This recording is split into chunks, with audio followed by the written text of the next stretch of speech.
मी राखी सोनोने स्वागत करते तुमचं भगवद्गीतेच्या अध्याय 6 मध्ये ध्यान योग.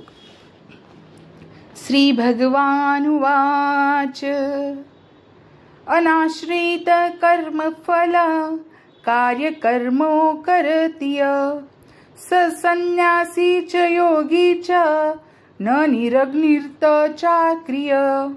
श्री भगवान म्हणाले, जो आपल्या कर्मफलांवर आसक्त नसून कर्तव्य म्हणून आपले कर्म करतो तोच वास्तविक संन्यासी आणि वास्तविक योगी होय. पण जो अग्निहोत्राधिक कर्म करीत नाही तसेच आपले कर्तव्यही करीत नाही तो संन्यासीही नाही किंवा योगी सुद्धा नाही. या अध्यायात भगवंतांनी मन आणि इंद्रिये संयमित करण्याचे माध्यम म्हणून अष्टांग योग पद्धतीचे वर्णन केले आहे. तरीही सामान्य लोकांना विशेषतः वर्तमान कलियुगामध्ये या पद्धतीचे आचरण करणे अतिशय कठीण आहे. जरी या अध्यायात अष्टांग योग पद्धतीची शिफारस करण्यात आली असली तरी भगवंत विशेष जोर देऊन सांगतात की कर्मयोग अथवा कृष्ण भावनाभावित कर्म करणे हे अधिक श्रेष्ठ आहे. या जगामध्ये प्रत्येक मनुष्य आपले कुटुंब आणि त्यांच्या साधनांच्या पालन पोषणार्थ कर्म करीत असतो. परंतु कोणीही काहीतरी वैयक्तिक स्वार्थ, वैयक्तिक तृप्ती वाचून, मग ती व्यक्तिगत असेल किंवा व्यापक असेल, कर्म करीत नाही. कर्मफलांचा उपयोग घेणाऱ्या दृष्टीने कर्म न करता कृष्ण भावनाभावित कर्म करणे हीच परिपूर्णतेची कसोटी आहे. कृष्ण भावनायुक्त कर्म करणे हे प्रत्येक जीवनाचे कर्तव्य आहे, कारण सर्व जीव स्वरूपतः भगवंताचे अंश आहेत. शरीराचे अवयव संपूर्ण शरीराच्या संतुष्टीप्रित्यर्थ कार्य करीत असतात. शरीराचे अवयव स्वतृप्तीकरिता कार्य करीत नसून संपूर्ण शरीराच्या संतुष्टीप्रित्यर्थ कार्य करतात. त्याचप्रमाणे जो जीव वैयक्तिक संतोषार्थ कर्म न करता परमसत्याच्या संतोषार्थ कर्म करतो तो परिपूर्ण असा संन्यासी व योगी आहे.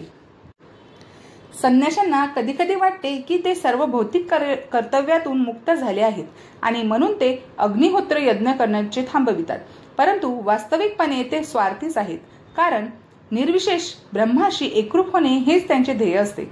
या प्रकाराची इच्छा असणे हे इतर कोणत्याही भौतिक इच्छेपेक्षा श्रेष्ठ आहे, परंतु ही इच्छा सुद्धा स्वार्थयुक्त आहे. त्याचप्रमाणे सर्व भौतिक क्रियांना विराम देऊन अर्धोन्मील नेत्रांनी योग पद्धतीचे आचरण करणाऱ्या योग्याला वैयक्तिक तृप्तीची थोडीफार इच्छा असतेच. पण कृष्ण भावनाभावित कर्म करणारा मनुष्य स्वार्थाशिवाय परम सत्याच्या संतोषार्थ कर्म करतो. कृष्ण भावनाभावित मनुष्याला व्यक्ती संतुष्टीची मुळीच इच्छा नसते.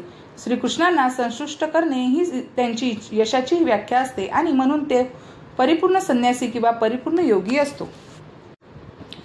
य संन्यासमिति पाहु योगत्त विधी पांडव न संन्यस्त संकल्पो योगी भवती कच्छन. हे पांडुपुत्रा, ज्याला संन्यास म्हणतात तोच योग किंवा ब्रह्माशी युक्त होणे होय. कारण जोपर्यंत मनुष्य इंद्रिय तृप्तीच्या इच्छेचा त्याग करीत नाही तोपर्यंत तो योगी होऊच शकत नाही. आरुरुक्षो मुने योग कर्म कारण मुच्यते योगारूढस्य तस्यैव क्षमा कारण मुच्यते. जो अष्टांग योगामध्ये नवसाधक आहे त्याच्यासाठी कर्म हे साधन असल्याचे म्हटले जाते आणि ज्याने पूर्वीच योग साध्य केला आहे त्याच्यासाठी सर्व भौतिक क्रियांचे शमन हे साधन असल्याचे म्हटले आहे. यदा हि नेंद्रियार्थेषु न कर्मस्वनुषंजते सर्व संकल्प संन्यासी योगारुस्तदोच्यते. जेव्हा मनुष्य सर्व प्रकारच्या भौतिक इच्छांचा त्याग करतो तसेच इंद्रिय तृप्त्यर्थ कर्मामध्ये आणि सकाम कर्मामध्येही प्रवृत्त होत नाही तेव्हा तो योगारूढ झाल्याचे म्हटले जाते. उद्धरेदात्मनात्मान नात्मान वसादयेत आत्मेव यात्नोय बंधुरावे रिपुरात्मन. मनुष्याने आपल्या मनाद्वारे स्वतःची अधोगती होऊ न देता स्वतःचा उद्धार केला पाहिजे. मन हे बद्ध जीवाचा मित्र तसेच शत्रूही आहे. बंधुरात्मानमात्मस्तस्य एनात्मेवात्मनाजित अनात्मनस्तु शत्रुत्वे वर्तेतात्मेव शत्रुवत. ज्याने मनाला जिंकले आहे त्याच्यासाठी मन हे सर्वोत्तम मित्र आहे, परंतु जो जो असे करण्यामध्ये अपयशी झाला आहे त्याच्यासाठी त्यांचे तेच मन हे परमशत्रू असते. मनाला संयमित करणे हा अष्टांग योगाच्या अभ्यासाचा उद्देश असतो, ज्यामुळे मानवी जीवनाची ध्येय प्राप्ती करण्यासाठी मन हे मित्र होऊ शकेल. जोपर्यंत मन संयमित होत नाही तोपर्यंत म्हणजे केवळ कालापव्यय आहे. जो मनुष्य आपल्या मनाला संयमित करू शकत नाही तो नेहमी सर्वात मोठ्या शत्रू बरोबरच राहत असतो आणि याप्रमाणे त्याचे जीवन आणि जीवनाचा उद्देश निष्फळ होतो. वरिष्ठांच्या आज्ञांचे पालन करणे ही जीवाची स्वरूप स्थिती आहे. जोपर्यंत मनुष्याचे मन अविजित शत्रू राहते तोपर्यंत त्याला काम, क्रोध, लोभ, मोह इत्यादीच्या आदेशांचे पालन करावे लागते. परंतु मन जेव्हा जिंकले जाते तेव्हा मनुष्य स्वेच्छेने परमात्मा रूपाने प्रत्येकाच्या हृदयामध्ये स्थित असणाऱ्या पुरुषोत्तम श्री भगवान यांच्या आज्ञांचे पालन करण्याचे मान्य करतो. वास्तविक योगाभ्यास म्हणजे हृदयस्थित परमात्म्याशी संबंध प्रस्थापित करणे आणि त्यानंतर त्यांच्या आज्ञांचे पालन करणे होय. ज्याने कृष्ण भावनेचा प्रत्यक्षपणे स्वीकार केला आहे त्याच्या बाबतीत भगवंताच्या आज्ञांना शरण जाणे आपोआपच सिद्ध होते.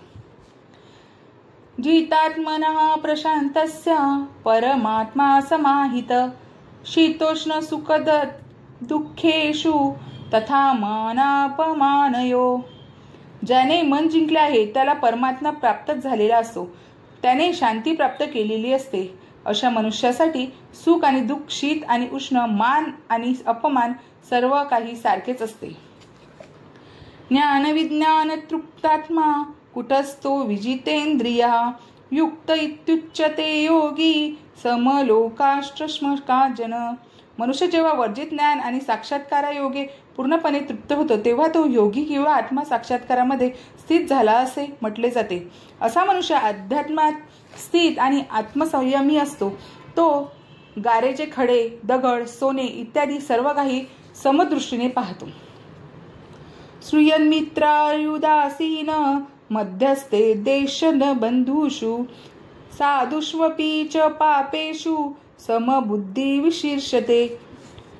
मनुष्य जेव्हा प्रामाणिक, हितचिंतक, सहृदय, तटस्थ, मध्यस्थ, द्वेषी, मित्र आणि शत्रू, पुण्यवान आणि पापी या सर्वांकडे समबुद्धीने पाहतो तेव्हा तो अधिक प्रगत किंवा विशेष मानला जातो.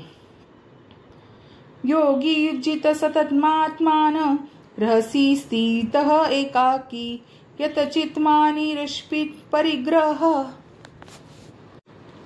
योगी व्यक्तीने नेहमी आपले शरीर, मन आणि आत्मा भगवंताच्या ठायी युक्त केले पाहिजे. त्याने एकांत स्थळी एकटे राहावे आणि काळजीपूर्वक मनाला सतत संयमित केले पाहिजे. त्याने आकांक्षा आणि संग्रहाच्या किंवा स्वामित्वाच्या भावनेपासून मुक्त असले पाहिजे. शुचो देशे प्रतिष्ठाप्य स्थिरमासनमात्मन नात्युच्छेतनाति च चेलाजीन कुशोत्तरम तत्रेकाग्रमन कृत्वा यत चित्तेंद्रिय क्रिय उपविश्यासने युज्यद्योग मानत्मान विशुद्धये. योगाभ्यासासाठी मनुष्याने एकांत स्थळी जाऊन भूमीवर कुशासन अंथरुरावे आणि ते मृगचर्म व मृदू वस्त्राने आच्छादित करावे. आसन उच्चावरही असू नये किंवा अत्यंत खालीही असू नये. तसेच आसन पवित्र स्थळी असावे. त्यानंतर योगी व्यक्तीने आसनावर दृढतापूर्वक बसावे आणि मन, इंद्रिय, क्रिया यांचे संयम करून आणि मनाला एकाग्र करून हृदय शुद्ध करण्यासाठी योगाभ्यास करावा. समकाशीरोग्रीव धारयन्न स्थिर संप्रेष्य नासिकाग्र स्वदिशच्चावलोकयन प्रशांतात्मा विगतभिर्व ब्रह्मचारी रते स्थित मन संयम्य मच्चित्तो युक्त आसीत मत्पर.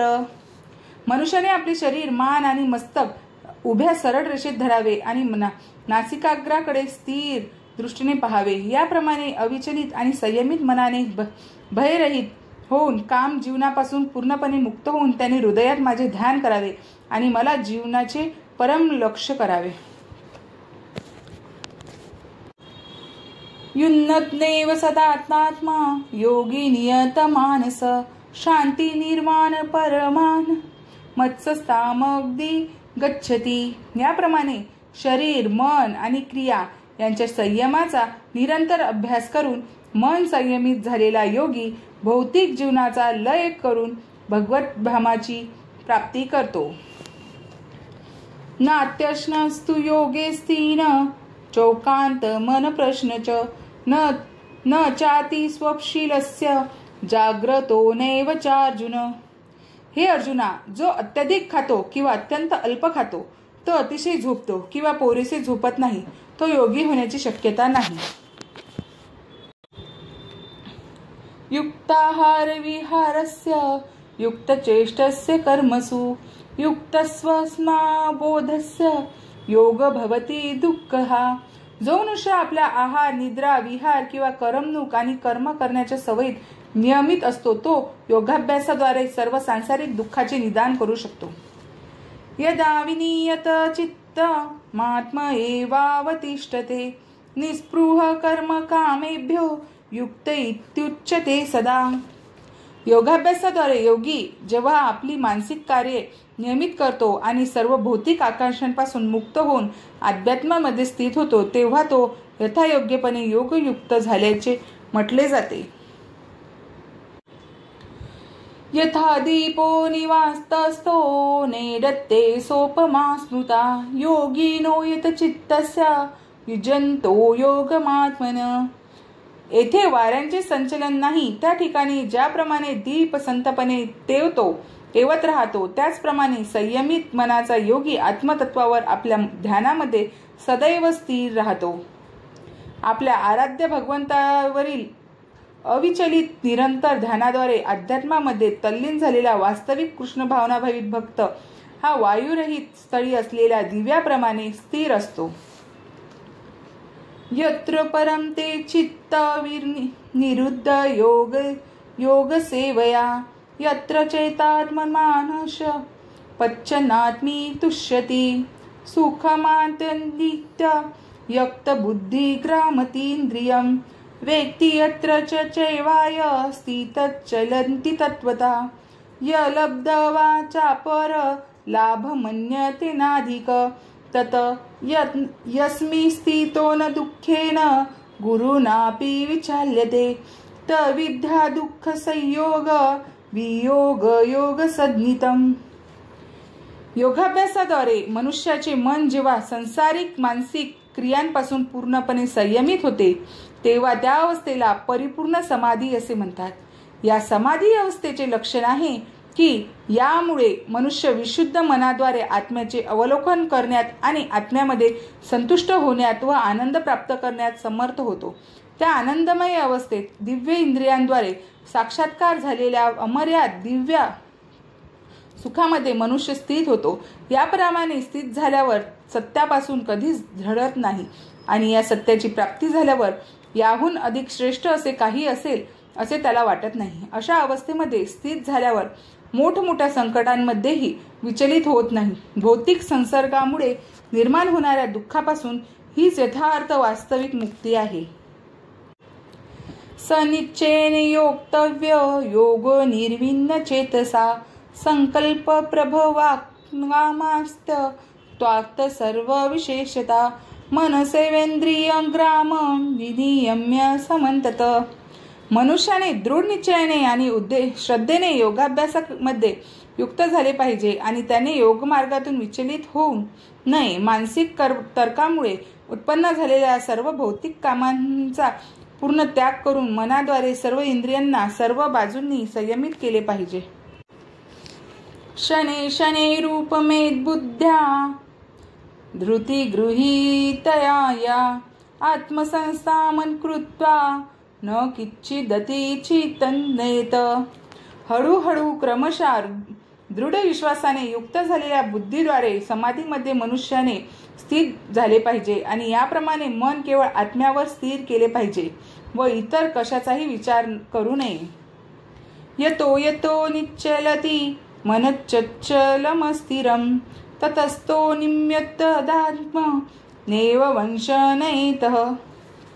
आपल्या चंचल आणि अस्थिर स्वभावामुळे मन जेथे जेथे भटकटते तेथून मनुष्याने ते खेचून घ्यावे आणि आत्म्याच्या नियंत्रणात आणावे. प्रशांत मनसोहेन योगीन सुखमुक्ततम उपेंती शांत रजस ब्रह्मभूत कमलशकम. ज्या योगी मनुष्याचे मन माझ्यावर स्थिर झाले आहे त्याला निश्चितच दिव्य सुखाची परमावधी प्राप्त होते. तो रजो गुणाच्या पलीकडे असतो. त्याला ब्रह्माशी असलेल्या गुणात्मक स्वरूपाचा साक्षात्कार होतो आणि याप्रमाणे तो आपल्या पूर्व कर्मफलांपासून मुक्त होतो. यजुत्नेव सदात्मान योग विगत कल्मष सुखेन ब्रह्मस्पर्शम तंत सुखम शृण्मते. याप्रमाणे योगाभ्यासामध्ये निरंतर युक्त असलेला योगी सर्व भौतिक दोषातून मुक्त होतो आणि भगवंताच्या दिव्य प्रेममयी सेवेमध्ये परिपूर्ण सुखाच्या परमोच्च अवस्थेची प्राप्ती करतो. सर्वभूतस्तमात्मान सर्वभूतानि चात्मनि ईशत्ते योगयुक्ताम्मा सर्वत्र समदर्शन. वास्तविक योगी सर्व प्राणीमात्रांमध्ये मला पाहतो आणि सर्व प्राणीमात्रांना सुद्धा माझ्यामध्ये पाहतो. निसंदेह आत्मसाक्षात्कारी व्यक्ती मला सर्वत्र पाहतो. यो मा पच्यति सर्वत्र सर्वच मयि पच्यति तस्याहं न प्रणश्यामि स चमेन प्रणश्यति. जो मला सर्वत्र पाहतो आणि सर्व काही माझ्यामध्ये पाहतो त्याला मी कधी दुरावत नाही, तसेच तोही मला कधी दुरावत नाही. सर्वभूतस्थित यो मा भजत्येवात्मस्मास्थित सर्वथा वर्तमानोऽपि स योगी मयि वर्तते. जो योगी मी आणि परमात्मा अभिन्न असल्याचे जाणून परमात्म्याच्या भक्तिपूर्ण सेवेमध्ये युक्त होतो तो सर्व परिस्थितीत माझ्यामध्ये सदैव निवास करतो. आत्मोपद्मेन सर्वत्र समपच्यति योर्जुन सुख वा यदि वा दुःख स योगी परमो मत. हे अर्जुन, जो आपल्या स्वतःच्या तुलनेने सर्व जीवांकडे त्यांच्या सुखामध्ये आणि दुःखामध्ये वास्तविक समतेने पाहतो तोच परिपूर्ण योगी होय. अर्जुन उवाच योग योगस्तमा प्रोक्त साम्येन मधुसूदन एतस्याहं न पच्छामि चंद्रत्वास्थितस्ति राम. अर्जुन म्हणाला, हे मधुसूदन, तुम्ही सांगितलेली योग पद्धती ही मला अव्यवहार्य आणि असह्य वाटते, कारण मन हे चंचल आणि अस्थिर आहे. चच्चल हि मन कृष्ण प्रमाति बल दृढम तस्याह निग्रह मन्येय वायो वीर दुष्करम. हे कृष्ण, मन ही चंचल, अच्छुखल, दुराग्रही आणि अत्यंत बलवान असल्यामुळे मनाचा विग्रह करणे हे वायूला नियंत्रित करण्यापेक्षाही अत्यंत कठीण आहे असे मला वाटते. श्री भगवान उवाच असंशय महाबाहो मनोदुनिग्रहचलम अभ्यासेन तु कौन्तेय वैराग्येन च गृह्यते. भगवान श्रीकृष्ण म्हणाले, हे महाभाऊ कौन्तेया, चंचल मनाला संयमित करणे निसंशय अत्यंत कठीण आहे, पण योग्य अभ्यासाने आणि अनासक्तीद्वारे मनाला वश करणे शक्य आहे. असंयतात्मना योगो दुष्प्राप इति मे मती वशात्मना तु यतत्या शक्यो वाप्तुमुपायत. ज्याचे मन अच्छुखल आहे आत्मा साक्षात्कार होणे कठीण आहे, परंतु ज्याचे मन संयमित आहे आणि जो योग्य साधनांद्वारे प्रयत्न करतो त्याला निश्चितच यशाची शाश्वती आहे असे माझे मत आहे. भगवंत सांगतात की मनाला भौतिक कार्यापासून अनासक्त करण्यासाठी जो मनुष्य योग्य उपचाराचा स्वीकार करीत नाही तो कदाचितच आत्मा साक्षात्कारामध्ये यश प्राप्ती करू शकतो. योगाभ्यासाचा अभ्यास करताना मनाला भौतिक सुखभोगामध्ये रत करणे म्हणजे वरून पाणी ओतताना अग्नी पेटविण्याचा प्रयत्न केल्याप्रमाणे आहे. मानसिक संयमाशिवाय योगाभ्यास करणे म्हणजे केवळ कालापयोग होय. योगाचा असा एक देखावा भौतिक दृष्ट्या लाभदायक असू शकेल, परंतु आध्यात्मिक साक्षात्काराच्या दृष्टीने पाहिल्यास असा योगाभ्यास व्यर्थ आहे. म्हणून मनुष्याने आपले मन निरंतर भगवंताच्या दिव्य प्रेममयी सेवेमध्ये संलग्न करून त्याला संयमित केले पाहिजे. जोपर्यंत मन कृष्ण भावनेमध्ये युक्त होत नाही तोपर्यंत ते स्थिर आणि संयमित होऊ शकत नाही. कृष्ण भावनाभावित मनुष्य हा सहजपणे विशेष असे प्रयास न करताच योगाभ्यासाचे फळ प्राप्त करतो. परंतु योगाभ्यासक कृष्ण भावनाभावित झाल्याशिवाय यश प्राप्ती करू शकत नाही. अर्जुन उवाच अयति श्रद्धयोपेतो योगाच्चलित मानस अप्राप्य योग सिद्ध का गती कृष्ण गच्छति. अर्जुन म्हणाला, हे कृष्ण, जो आरंभी आत्मा साक्षात्काराच्या मार्गाचा श्रद्धेने स्वीकार करतो परंतु नंतर सांसारिक आसक्तीमुळे मार्गभ्रष्ट होतो आणि यामुळे योग सिद्धी प्राप्त करू शकत नाही, असा अयशस्वी योग्याला कोणती गती प्राप्त होते. कच्चिन्नो भय विभ्रष्ट चित्नान भ्रमीव नश्यति अप्रतिष्ठो महाबाहो विमूढो ब्रह्मणपती.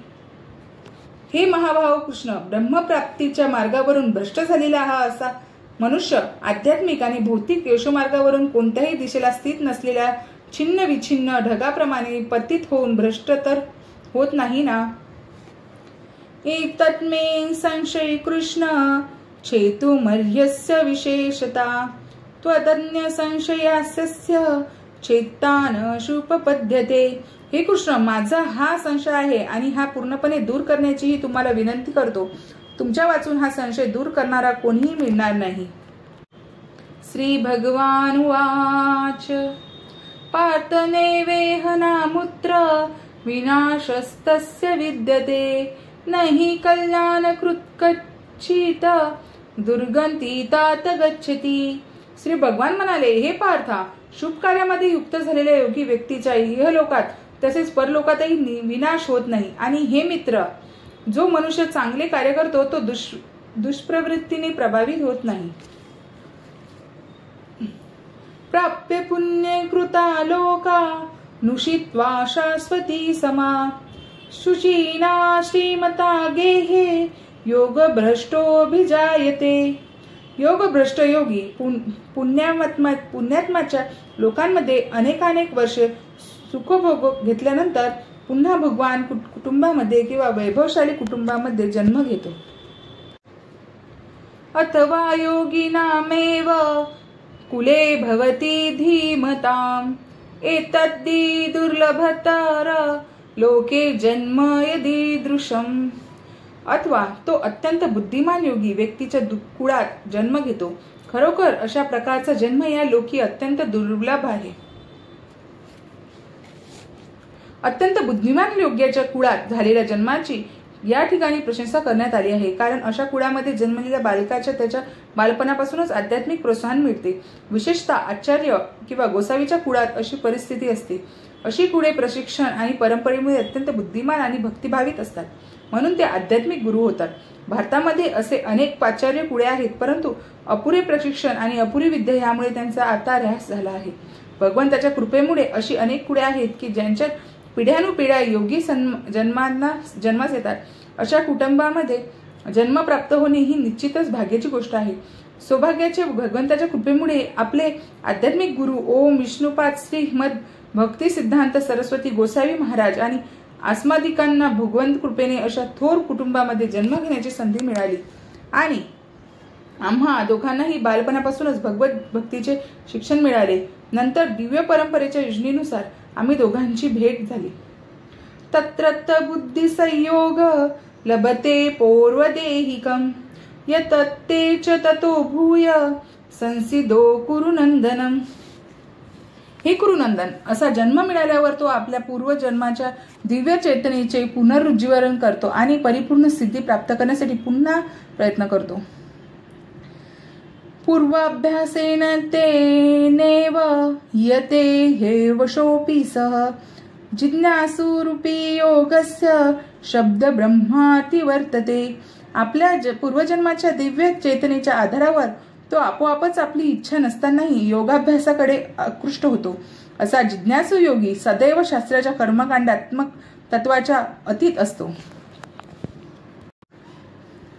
प्रयत्नाद्यतमानस्तु योगी संशुद्ध किल्बिष अनेक जन्म संसिद्ध तस्तो याति परागती.